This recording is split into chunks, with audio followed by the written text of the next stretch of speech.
Olá pessoal, sejam bem-vindos. Eu sou Rodolfo Castro, consultor especialista de cana da Cooper Citrus, fico no Polo 4 aqui no Triângulo Mineiro. E o tema de hoje que vamos tratar é o manejo de herbicida na cana-soca.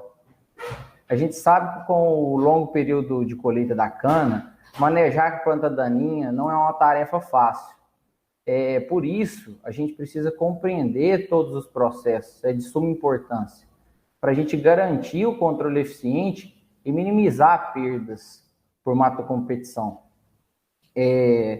O manejo de herbicidas em cana-soca, ele é muito importante. Ele deve ser feito de forma adequada, pois quando feito de forma adequada, quando a gente pode ver nas imagens, a gente tem uma matocompetição muito grande. À esquerda vemos uma lavoura de cana tomada por capim colonial. Isso prejudica não só a produtividade, mas também a colheita. À direita, uma imagem de uma cana totalmente quase que dizimada por bucha, colonião e outras folhas largas. E hoje a gente tem muito mais produtos para controlar essas plantas daninhas do que antigamente. E por que mesmo assim a gente sofre e tem dificuldade nesses controles? No passado, a gente teve um divisor de águas, que era a cana queimada. Antes, quando se queimava a cana, o fogo ele era um agente controlador. Com isso, tinha uma menor disseminação de plantas daninhas e uma menor reposição do banco de semente. A palha também, naquela época, ela não existia porque ela era queimada. Então, o herbicida, ele conseguia, no caso do pré-emergente, atingir diretamente o solo e fazer o seu papel. Já hoje, com a cana crua, o que acontece? É que quando tem-se alguns escapes de planta daninha, essa planta daninha, ela consegue se disseminar na área através de colhedoras, de máquinas e implementos. E a gente não tem o fogo para diminuir esse banco de semente. Então, esse banco de semente ele só tende a aumentar se a gente não fizer esse manejo de forma correta. No próximo slide, a gente vê a importância de se controlar a planta daninha. A planta daninha ela é presente naturalmente nos ambientes cultivados. E ela vai competir, então, por água, por luz e por nutrientes com a cana. E com isso, se ela estiver estabelecida, ela vai reduzir a produtividade do nosso canavial. Elas também têm uma alta produção de semente. Sementes essas que pode ser disseminada de forma, por exemplo, como a mamona, que tem uma capacidade de lançar suas sementes quando o cacho se abre, ou pelas máquinas, como eu disse. Além disso, essa produção de sementes, além de ser alta, tem diversas sementes com dormência, que vão ter um fluxo germinativo, tentando com que elas permaneçam por mais tempo, vamos dizer assim, por mais tempo na área. Isso é intrínseco das plantas daninhas. Elas também podem ser abrigos de pragas e doenças e dificultar a colheita, no caso de algumas espécies, por exemplo, como o colonião que eu citei, ou as cordas, ou a mucuna. Então, a soqueira da cana, geralmente ela é colhida entre abril e novembro, geralmente. É o pico da safra, vamos assim dizer. E nesse momento, a partir de abril, os índices pluviométricos começam a diminuir, a chuva começa a diminuir e as temperaturas começam a ficar mais amenas. O que isso significa? Que o fechamento das entrelinhas ele vai ser mais lento. Então, esse controle físico ele é menos eficiente. E assim, mesmo fazendo a aplicação de alguns herbicidas pré-emergentes, pode acontecer o escape de planta daninha, principalmente em ambientes de produção mais restritivos, onde esse fechamento ele é mais lento. A palha ela tem uma importância muito grande no papel de controle de germinação e emergência de plantas daninhas, como a gente pode ver na tabela. Vamos pegar o exemplo aí, o pânico máximo, que é o capim colonião. Com 5 toneladas de palha por hectare, a gente vê que 50% dele é controlado. A braquiária decumbens, com 6 toneladas de palha, consegue controlar 50% da emergência dessa planta daninha. Já as folhas largas, no caso as hipoméias e as merrêmias, elas são sementes um pouco maiores e precisam de quase o dobro de quantidade de palha. Antes, quando a cana ela era queimada, a gente tinha uma predominância de gramíneas de folhas largas de baixa complexidade. Já hoje, essas folhas largas de alta complexidade, que são essas de semente grandes, como mucuna, mamona e as próprias cordas de viola, ela tem tomado um papel importante na cultura da cana e devem ser olhadas com muita atenção no seu controle.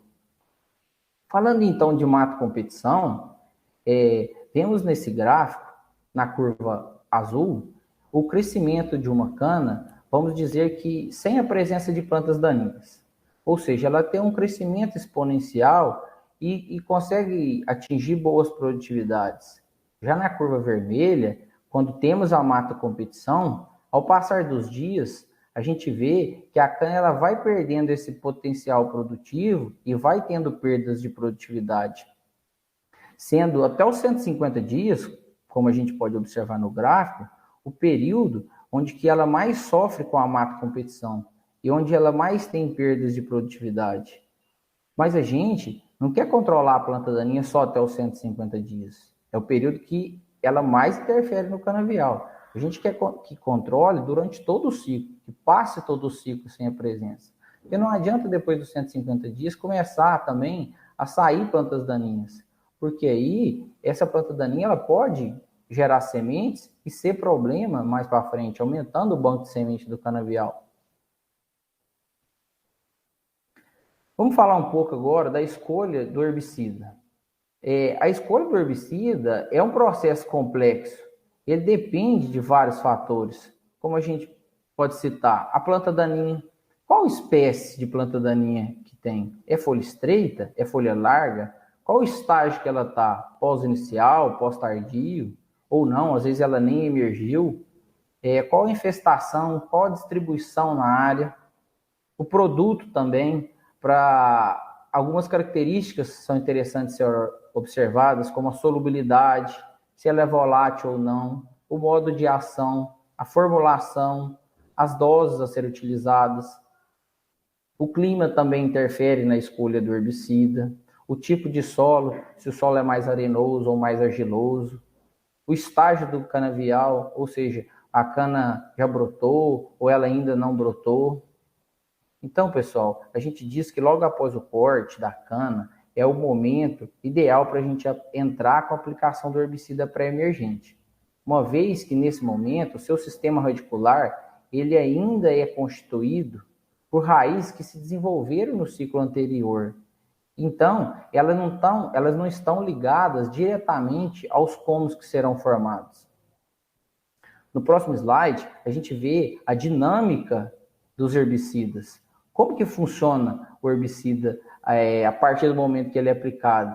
O que pode acontecer com ele? Ele pode ser fotodegradado, pode ocorrer a degradação química ou microbiana, parte dele pode ser lixiviado ou volatilizado, o herbicida pode ser decomposto pelas plantas. Então, são diversos os processos que ocorrem. E o que realmente chega no solo, pensando no herbicida pré-emergente? O que realmente chega lá?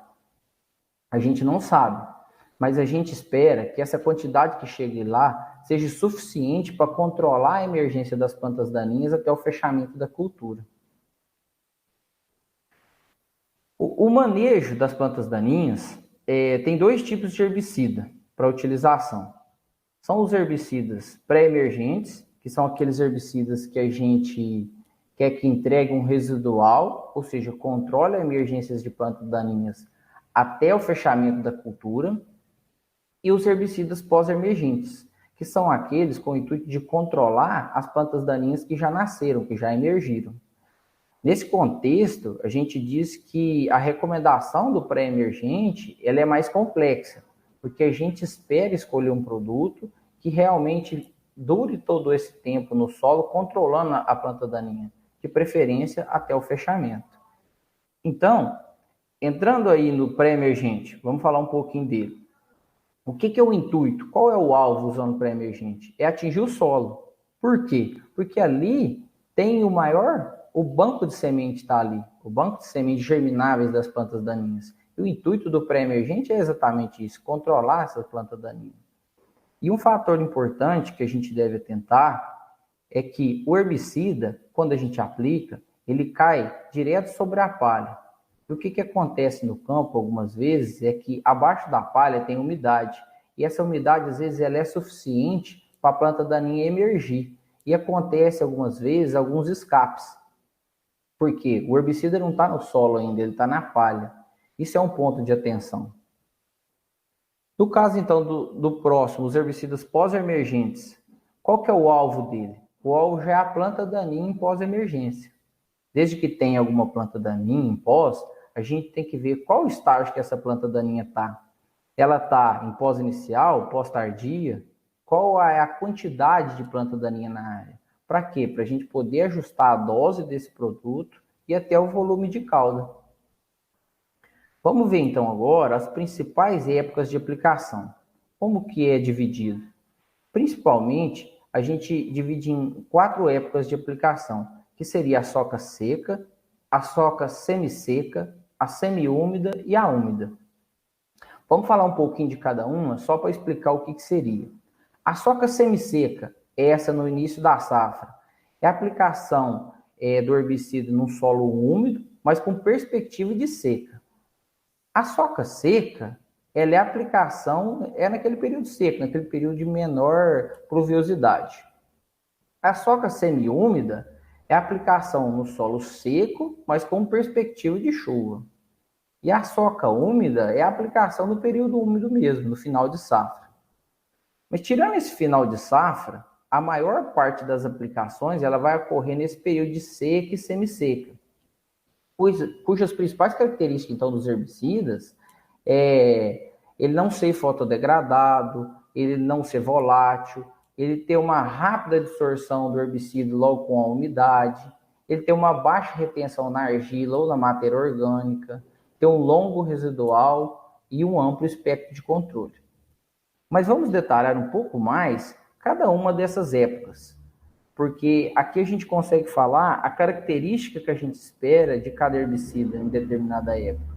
Por exemplo, na época semi-seca, que é o início da safra, a gente espera que o herbicida ele tenha uma boa tolerância à seca, porque a seca ela está por vir, uma baixa lixiviação, porque a gente ainda tem umidade e pode ter algumas chuvas, e uma boa seletividade. A seletividade a gente vai buscar em todas as épocas. Vamos à próxima época, então. Na época seca. Na época seca, o que a gente espera de um produto? Ele tem que ter um longo residual, pois nesse período a cana ainda vai demorar a fechar. Ele tem que ter uma estabilidade nesse período seco, uma alta solubilidade, uma baixa degradação física, baixa absorção nos colóides do solo e uma boa transposição da palha. Porque logo após a primeira chuva, a gente já quer que o herbicida saia da palha e passe para o solo. A próxima época é a época semi-úmida, onde o que a gente espera então desses herbicidas nesta época? Uma boa tolerância à seca, porque o período que ele é aplicado ali de agosto, final de agosto, ainda é uma época seca, né? Uma baixa lixiviação e uma boa seletividade. E na próxima época, na época úmida, o que a gente espera então de um herbicida? Esperamos que ele tenha uma baixa lixiviação pela chuva, uma baixa solubilidade, uma baixa degradação microbiana, pois nessa época a gente sabe que a atividade microbiana ela é intensa, e uma boa seletividade. No próximo slide, a gente fez uma tabela que contempla todas aquelas épocas e os principais ingredientes ativos. Então, a escolha do melhor tratamento, ele deve levar em consideração 2 fatores de perdas de produtividade.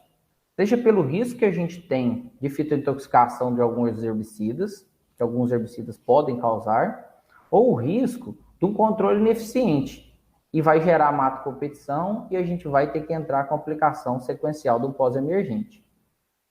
Como exemplo, a gente tem dos herbicidas recomendados nessa época aí de soca seca, semi-seca, as moléculas amicarbazone, hexazinona, sulfentrazone, o tebutiron, o isoxaflutole.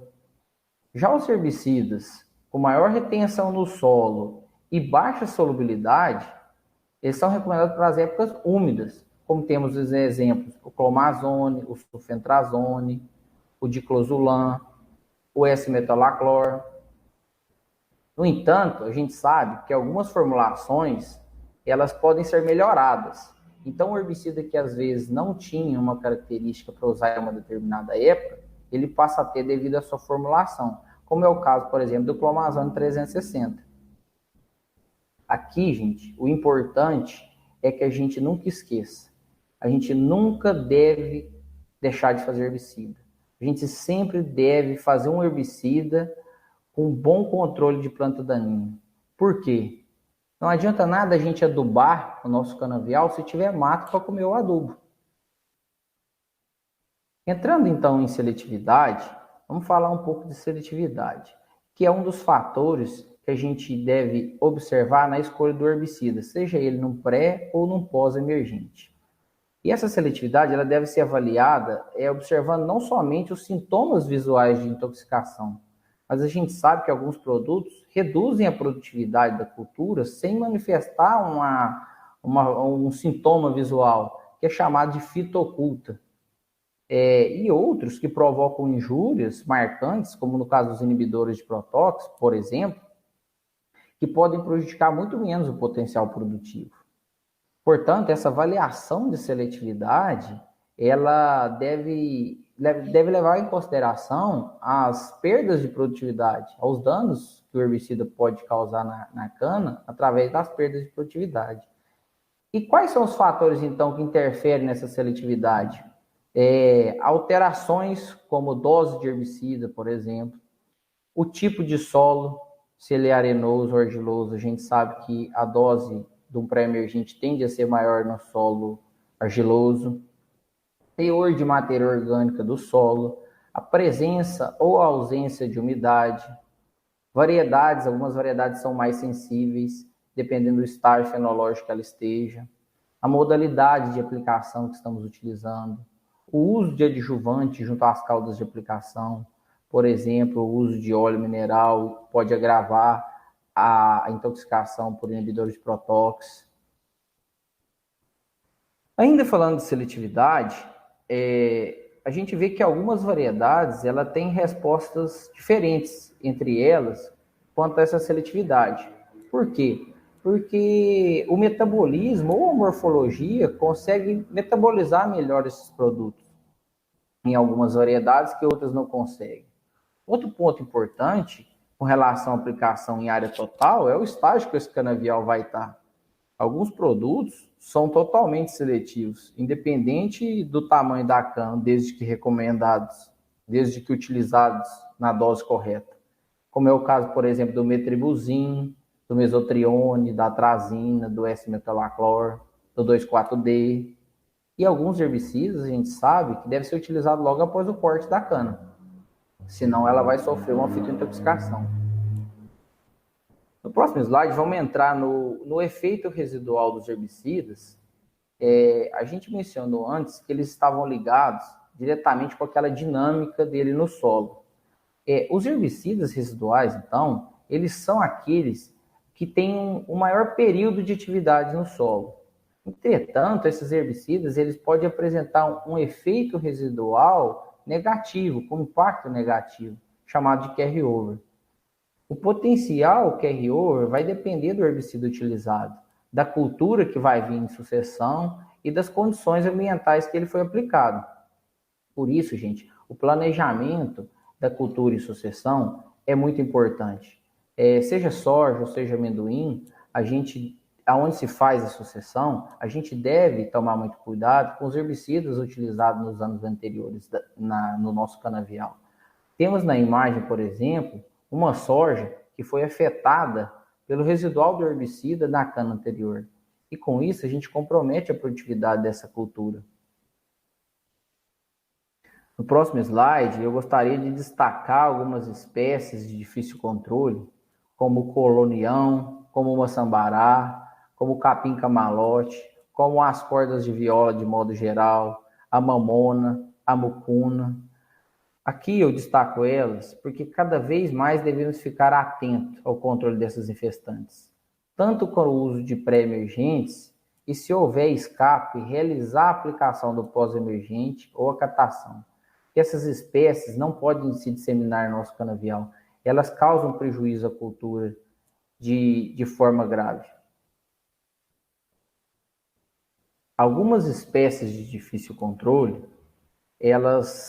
a gente sabe que elas podem escapar e podem causar problemas no pré-colheita. Para isso, hoje, a Copercitrus tem o serviço de drone de aplicação, que podemos utilizar para controlar algumas folhas largas. Além da gente melhorar a colheita, ou seja, ter mais rendimento de colheita, a gente evita que algumas espécies possam disseminar, possam propagar sementes por toda a área e ser disseminadas pelas máquinas. A Copercitrus presta esse serviço.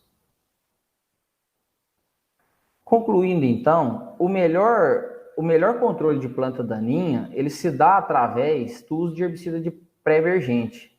Ele deve ser atrelado a um bom conhecimento do banco de semente, ou seja, a gente tem que conhecer quais espécies e a densidade que a gente tem na área, com um bom conhecimento de produtos, para se ter um controle, então, com menor custo e uma maior eficiência agronômica.